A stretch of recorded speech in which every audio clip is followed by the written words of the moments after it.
Week in the market, I'll be looking for either a bearish continuation, but the key critical line is going to be the 50 week on the weekly chart. So if you see NMQ, I got the weekly, previous week high, previous week low. I got my fib drawn out with the 50 right here. So now we just wait and see what price going to do.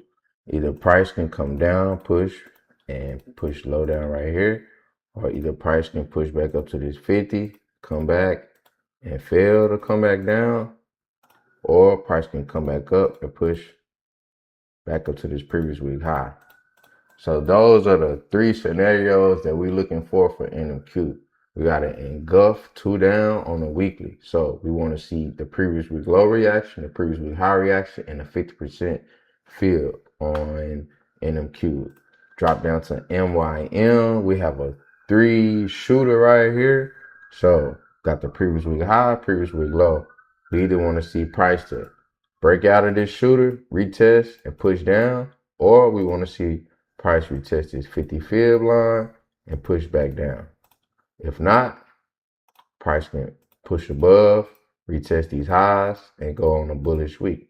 So either those three scenarios for MYM, but this 3 counter right here on the weekly is critical.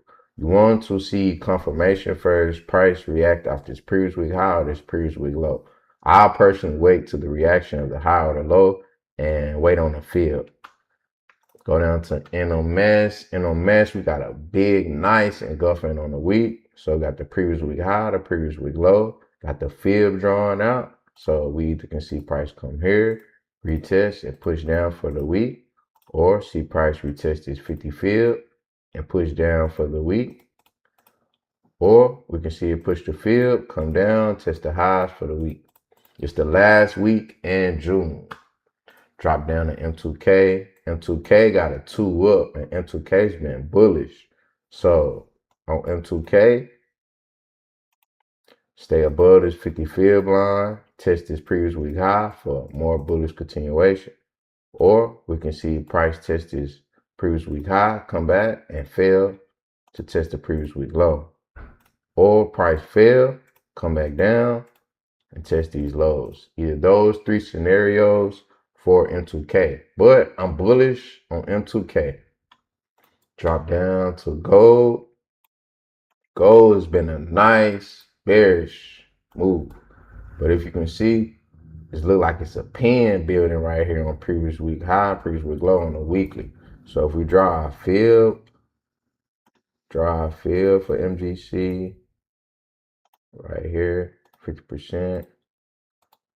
So what we want to see price do, either price get back above this fib, test previous week highs, and continue. Or price come back below this fib, test these lows. That's for MGC. And if we look at the economic calendar and see what we got coming up this week,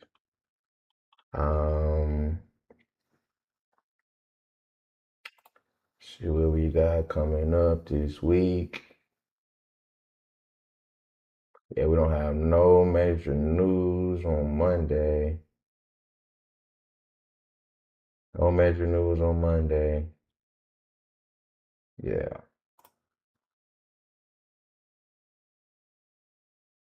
We got the ISM manufacturer PMI on Wednesday. We got unemployment rate on Thursday. So Wednesday and Thursday is going to be the only two. Oh, we got jobs opening on Tuesday. So Tuesday, Wednesday, and Thursday we got red for the news.